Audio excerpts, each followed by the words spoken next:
Olá, lavateiros! Como é que vocês estão? Hoje eu vou contar a história da Nádia. Ela foi a primeira da família a fazer um curso de graduação, escolheu um curso extremamente elitista e realizou uma transição de carreira dentro da própria profissão. Olha, essa história é sensacional. Vamos conhecer e nos inspirar com ela. Vamos lá? A comunicação social, ela tem diversas frentes, como jornalismo, propaganda e publicidade, relações públicas. E como é que foi o processo da sua escolha entre tantas frentes possíveis e o que mais brilhou os seus olhos na hora de escolher a opção para justificar essa escolha? Eu fiz comunicação social com a habilitação em jornalismo. Na faculdade que eu fiz na UNB, em Brasília, eu tinha a opção de escolher entre jornalismo, publicidade e audiovisual. Eu fui meio que na eliminatória. Ah, não gosto de matemática, então vou fazer uma coisa de humanas.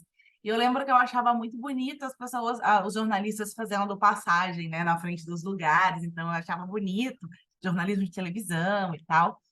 E aí eu entrei na faculdade e na minha faculdade você tinha a opção de você entrava com uma habilitação que você escolhia, né, no primeiro semestre, e depois de 3 meses você podia mudar. Na verdade, hoje não é mais assim, porque hoje o curso de jornalismo não está mais dentro de comunicação social na UNB. Então, isso foi a minha experiência lá atrás, mas foi importante para mim, porque eu entrei, escolhi jornalismo, só que eu pensei, poxa, eu posso gostar de outras coisas, né, e mudar. Então, eu fiz aulas de publicidade, fiz aulas de audiovisual. Os 3 primeiros semestres da faculdade, você tem meio que um geralzão ali para você saber o que que você gosta. E aí, eu fui meio que por eliminatória, assim. Eu não gostava tanto da parte de audiovisual, a parte de publicidade. Eu não gostava tanto também, e eu fui para o jornalismo, né? Então, foi assim que eu decidi fazer jornalismo. Eu acho o curso de comunicação social um curso incrível para você aprender. Eu acho que você aprende muito como você vê o mundo. Hoje, trabalhando, assim, eu vejo que tem diferença entre as pessoas que fizeram comunicação social e as pessoas que fizeram outras faculdades, porque eu acho que amplia a sua mente. E você falou que quando você entrou na faculdade você não tinha referência. Eu também não tive, assim. Eu fui a primeira da minha família, né, dos primos, né? Tipo assim, uma tia minha tinha feito faculdade. Eu fui a primeira da minha família ali a entrar na universidade, a entrar na universidade pública, a me formar na universidade pública. E eu acabei abrindo as portas, né? Triste e legal que nós mulheres negras acabamos tendo que fazer muitas vezes nas nossas vidas, que é ir abrindo as portas para os outros virem. Então, hoje eu tenho vários primos que se formaram na UNB, inclusive, né? Porque todo mundo de Brasília. Então, acho que ali eles viram que era possível, né? A gente que era, né, negros, até os que não eram negros, mas que todo mundo que veio de uma origem mais pobre, né, conseguiu sonhar. E eu fui bem ousada, porque a comunicação social é um curso bem elitista, né? Mas eu não sabia disso até entrar na faculdade. Então, por incrível que pareça, eu acho que eu fui ousada porque eu fui muito ingênua. Quando você escolheu direcionar a sua carreira para o jornalismo, você teve algum contato com algum profissional fora da faculdade? Você procurou algum profissional que tinha essa experiência para você conversar, ter como se fosse um mentor para te orientar nesse processo de escolha? Não, não tive. Eu só fui ter alguém para eu me espelhar mesmo quando eu já estava trabalhando, mesmo assim CLT, porque até os estágios que eu fiz, eu ainda não tinha alguém ali que eu pudesse me espelhar enquanto profissional, né? Então, eu não tive essa visão. Eu me espelhava e eu me inspirava muito nos meus professores, nas minhas professoras. Nunca trabalhei em redação de jornalismo tradicional. Depois vou sem spoilers, mas depois eu te contar que a minha vida foi por caminhos mais diferentes, né? Então, mas foi só quando eu já estava lá na minha carreira profissional mesmo, no meu primeiro emprego, como jornalista, que eu tive alguém para me espelhar e, por coincidência e sorte, foi uma mulher negra. Então, assim, foi muito, muito, muito bom, assim. Ela é minha referência até hoje, assim. Incrível. E fala de forma simples e sem os jargões da área, como é que é essa rotina diária e mensal de trabalho? Então, Hoje eu não trabalho mais como repórter. Eu trabalhei algum tempo, 6 anos, eu acho, como repórter, e era muito focada em jornalismo institucional. Então, como eu falei, eu nunca trabalhei em redação de jornalismo profissional, profissional não, tradicional, né? Então, redação de jornal, revista tradicional, eu trabalhava na parte institucional, muito focado para a área jurídica. Então, eu trabalhei alguns anos na OAB e trabalhei antes numa revista que era com público para advogados também. Então, eu trabalhei esse tempo como repórter e depois eu fiz uma mudança de carreira e hoje eu trabalho com marketing. O que eu acho incrível também, que mostra justamente o quanto a comunicação social te abre portas, né? Porque eu acho que a coisa mais importante para mim, assim, que eu aprendi na faculdade de jornalismo foi como saber escrever um bom texto. E um bom texto é um texto que vai contar para aquela pessoa o que ela precisa saber. Isso é o que a gente aprende nos primeiros semestres de comunicação, que é o lead, pirâmide invertida, todas essas coisas que eu uso até hoje. Então, hoje eu trabalho com marketing, eu sou coordenadora de marketing, e hoje a minha rotina é muito de supervisionar, né, o trabalho dos meus liderados, né? É uma equipe de marketing, uma equipe que tem 3 pessoas de conteúdo, 2 designers. Então, é muito revisar os textos, garantir que a informação está clara, tanto a informação textual quanto a informação visual, garantir que está alinhado com os objetivos da empresa, com a estratégia da empresa. E, claro, uma das partes que eu mais gosto, que é engajar o time, fazer o time ficar bem, cuidar do clima da equipe. Então, a minha rotina hoje é muito mais assim: meu trabalho não sai pelos meus dedos, ele sai pelos dedos da minha equipe, né, pelo talento da minha equipe, e meu trabalho hoje muito mais é dar o direcionamento do caminho para eles, né? Acho que aí a minha rotina é muito essa, assim, de tipo, eu acordo, já tenho um monte de mensagem. Nádia, revisa isso aqui, e dando esses direcionamentos para eles. E tipo, esse texto fica melhor escrito dessa forma, ou esse texto está muito bom, replica. Lembra daquele outro texto que você fez? Ficou muito bom. E então, essa é a minha rotina hoje. E esse acho que é um dos pontos também que fez eu não ir para o jornalismo tradicional, porque eu ficava apavorada de perder meus finais de semana, assim, em plantão de redação, assim, eu via meus colegas na faculdade, tipo, na faculdade mesmo, assim, em plantão no sábado, eu falei, não, eu preciso ter uma separação ali entre vida e trabalho. Então, assim, hoje é de 9 às 7, assim, né? Acaba-se ali 7 horas, acabou, mais ou menos, né? Porque como eu sou uma liderança, pode ser que surge uma pepino, surge alguma coisa, mas isso foi também o que fez como que eu viesse mais para essa parte mais corporativa e mais institucional, né, da comunicação, mas que eu amo. Entendi. E você falou que você fez uma transição de carreira, que antes você era jornalista e agora você trabalha na parte de marketing. O que que fez você mudar, fazer essa transição? E como é que você vê hoje no seu dia a dia todo esse conhecimento que você teve na graduação aplicado nessa a sua função atual? Eu achava que eu cheguei num ponto da minha carreira, depois de 5, 6 anos trabalhando como repórter, que eu achava que eu não gostava de trabalhar com comunicação. Eu achava que eu não gostava de trabalhar com jornalismo. E foi tipo assim, sabe Retorno de Saturno? Então, tipo assim, você começa a questionar tudo, nada presta, e aí você começa a questionar as suas bases, né? Então, eu cheguei a essa conclusão doida, né, que eu não gostava, mas ao mesmo tempo eu pensava, cara, a única coisa que eu sei fazer na minha vida é escrever. Então assim, né, eu não vou fazer outra faculdade agora e eu não vou desperdiçar isso que eu já sei fazer. Então eu migrei para a parte de escrita para tecnologia, de UX. Né? Mas fiquei muito pouco tempo porque também não gostei. Aí rolou a pandemia, eu estava trabalhando numa empresa e dentro dessa empresa me direcionaram para uma área que não tinha nada a ver com comunicação. Eu falei, ótimo, de que era a parte de ESG. Falei, ótimo, era isso mesmo, não quero mais trabalhar com comunicação. E aí o tempo foi passando, eu nessa área de ESG, eu fui sentindo falta de trabalhar com comunicação, trabalhar com criatividade, de poder colocar as minhas ideias em prática e de trabalhar com gente criativa. Isso eu acho que me alimenta muito, sabe? Então, nisso, quando eu saí dessa outra empresa, eu falei, bom, agora eu vou, primeiro, quero trabalhar com alguma coisa que tenha algum mínimo de propósito, né?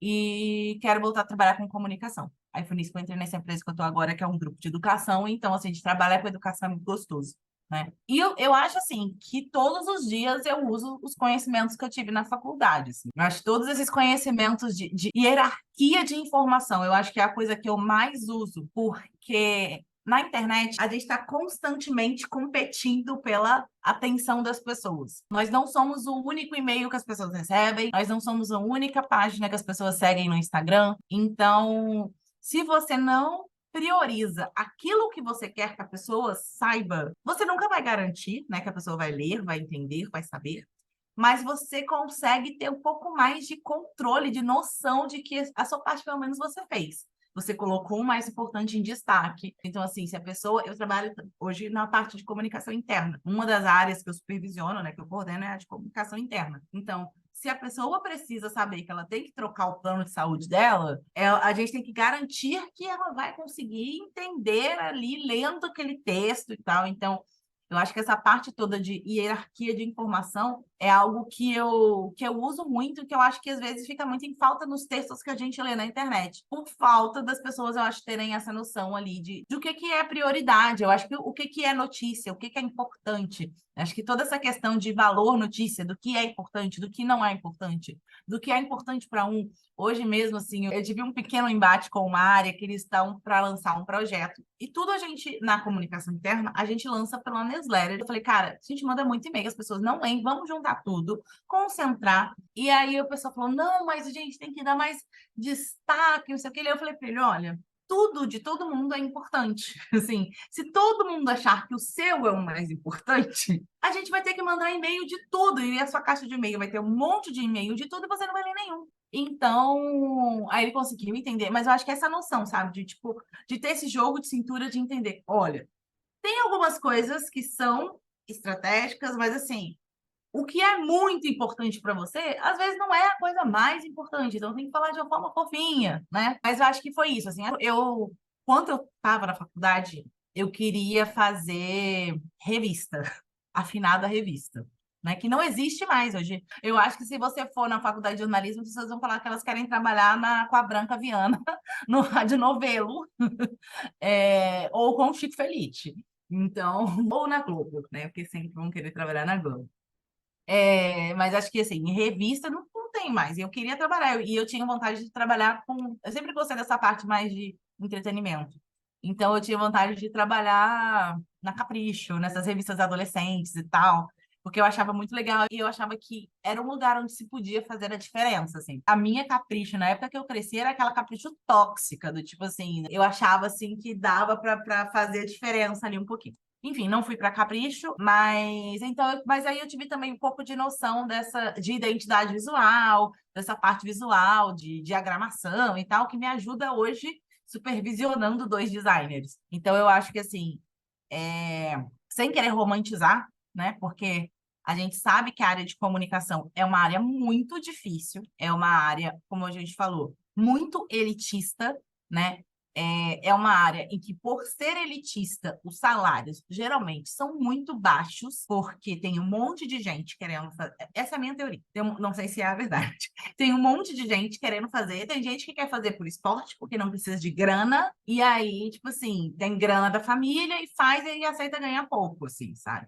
Então, a gente que vem da classe trabalhadora e que vence no jornalismo, vence na comunicação, vence, entre muitas aspas, né? Vence no que dá para vencer. É difícil, então, assim.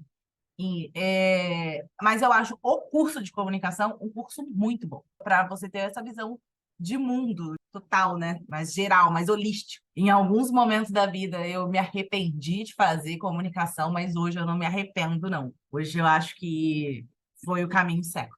E quanto você acha que a faculdade que você fez te preparou para você exercer tanto a sua profissão como repórter, até hoje no seu dia a dia como coordenadora de marketing? Olha, a minha faculdade em si, ela é uma faculdade que ela pensa muito pouco no profissional. Eu acho que esse é um problema de muitas universidades federais. Eu sei que aqui na UFRJ também, é assim, hoje eu moro no Rio, né? Morava em Brasília, hoje eu moro no Rio, mas eu sei que aqui na UFRJ é assim também. São faculdades que acabam trazendo muita teoria e muita pouca prática. Então, eu fui ter a minha primeira matéria de jornalismo prático mesmo, tipo, no quinto semestre. Os 4 primeiros semestres foi teoria da comunicação, tecnologia da comunicação, aí tinha técnicas de jornalismo, mas assim, era tipo muito abrangente ainda. Eu achei boa a faculdade. Só que é muito descolado do mercado, né? Eu acho que a faculdade de comunicação, pelo menos na minha época, era muito descolada do mercado. Eu acho que, como as faculdades de comunicação, no geral, elas, das federais, né? Eu acho que na prática mesmo, a prática ali, eu acho que a faculdade não prepara tanto. Eu acho que tem muita coisa que a gente vai aprendendo ali no dia a dia. Mas eu acho que não é uma perda de tempo. Eu acho que muitas coisas eu utilizo do conhecimento teórico, mas o conhecimento prático não. Aí o exemplo que eu ia dar. Quando eu me formei em 2013, já tinha Facebook, né? Já tinha Twitter. E a gente não teve nenhuma aula de redes sociais na faculdade. E as pessoas, quando e nem tipo assim, nem que fosse de estratégia para redes sociais, nada. A gente teve um semestre inteiro sobre jornal impresso. Jornal impresso. E não teve nenhuma aula, nada, nenhuma aula, nenhuma palestra, nada sobre redes sociais. Sendo que as pessoas já estavam trabalhando com redes sociais. Redes sociais já era uma profissão, já existia a profissão do social media. Então, acho que tem isso. A faculdade ela fica sendo meio preciosista e acaba ficando para trás na discussão, assim. Eu não sei como está hoje, né? Essa é a minha experiência de 10 anos. Mas eu acho que é isso. Nessa parte técnica, a faculdade ajuda muito pouco. Mas na parte teórica, aí eu acho que a faculdade dá um banho, assim, acho que é muito bom. Então, assim, eu acho que as faculdades particulares ganham nisso, assim, que eles preparam, eles focam muito mais nessa parte técnica. Os professores geralmente são professores que estão no mercado, que trabalham, que trazem cases, assim, professor de universidade pública, ele geralmente, faz mestrado, doutorado, ele é um estudioso da comunicação. É maravilhoso também, é lindo de ver. Mas na prática, ali no dia a dia, se você também não quer seguir por essa carreira acadêmica, né? Muita coisa você fica ali pensando se você realmente vai utilizar, né? Então, acho que essa é a minha visão. E de todas as atividades que você já exerceu da comunicação social, qual que você acha mais chata, entediante e qual que você acha mais divertida? Cara, a mais chata, definitivamente, eu não preciso nem pensar muito, é de gravar entrevista. Da época de repórter, quando eu fazia uma entrevista, e eu entrevistava o advogado fala muito. Então, ficava lá, tipo, meia hora dele falando e eu tendo que degravar e escrever o que ele falou para depois escrever a matéria. Era uma coisa que eu odiava muito fazer, eu achava muito chato. E eu acho que a coisa mais legal. Cara, eu tenho gostado muito de trabalhar com marketing, eu tenho gostado muito de trabalhar com criatividade, e eu tenho me desenvolvido muito em apresentação, né? Eu sempre corri de TV, sempre corri disso, né? Nunca quis trabalhar com TV nem nada, e aí agora acaba que eu sou a apresentadora do programa interno da empresa. Então, eu tenho me desenvolvido muito nessa parte de oratória, desse carisma disso, de ser essa âncora, né? Mas eu acho que isso tem sido bem legal, tem sido um desenvolvimento muito bom. E eu acho que, assim, no mundo corporativo é uma skill importante que eu estou desenvolvendo. Então, acho que é a coisa mais legal que eu estou fazendo no momento. Muito obrigada por ter aceitado participar do projeto. Obrigada. Esse é um projeto muito importante, tomara que ajude muitas pessoas, muitas cabecinhas indecisas aí. Tchau, tchau. Tchau, Beijo. tchau.